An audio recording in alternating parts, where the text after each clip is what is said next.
माझा सुनील सुनील या सुनील शेळके. उत्तरातून काही स्पेसिफिक प्रश्न निर्माण होतात। सार्वजनिक मालमत्तेवर अशा पद्धतीने उत्खनन करणं म्हणजे हा एक प्रकारचा बलात्कार आहे। कोणाची असेल 90,000 ब्रॉस हा कोणाचा आहे? सरकारचा आहे ना।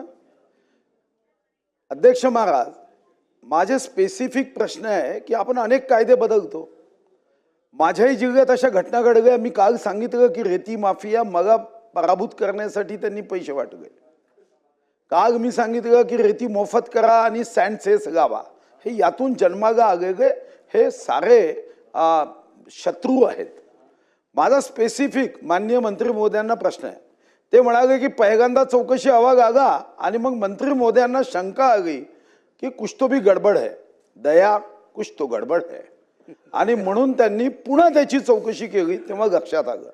समजा मंत्री महोदयांच्या लक्षात आलं नसतं तर विभागीय आयुक्तांनी तशाचा तसा अहवाल हा पाठवला असता आणि लक्षात आलं नसता नजर चुकीनी 90,000 ब्रॉस गेली असती। तर माझा पहिला प्रश्न आहे की ज्यांची नजर चूक आहे त्यांची नेत्र तपासणी योग्य पद्धतीने करून त्यांना असे अहवाल शासनाकडे पाठवू नये ही विधानसभेची लक्षवेधी आहे। या गंभीरतेसाठी तुम्ही त्यांच्यापैकी कोणाला दोषी ठरवणार आहात का? नंबर 1।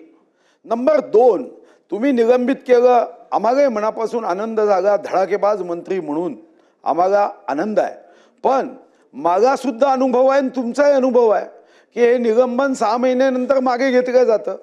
मग तुम्ही स्पेसिफिक या विशिष्ट विषयात याचं उत्तर असं मला हवं आहे की त्यांचं निलंबन हे मागे घेण्याचा प्रश्न नियमात काहीही तरतूद असली तरी उद्भवणार नाही जोपर्यंत चौकशीचा अहवाल येत नाही। आता नियमामधल्या पळवाटीने चौकशीचा अहवाल 8 वर्षांनी येईल तेव्हा कदाचित मीही आमदार राहणार नाही, तेही आमदार राहणार नाही, तुम्ही मंत्री राहणार नाही। तोपर्यंत तुमचं प्रमोशन होईल। पण हे जे सस्पेंड केले तुम्ही ते सुटून जातील। म्हणून स्पेसिफिक 6 महिन्यात 8 महिन्यात त्याची चौकशी करून कोणत्याही परिस्थितीत कायद्यात काहीही तरतूद असली तरी या कायदेमंडळात तुम्ही आश्वासन द्या की त्यांचं निलंबन मागे घेतलं जाणार नाही।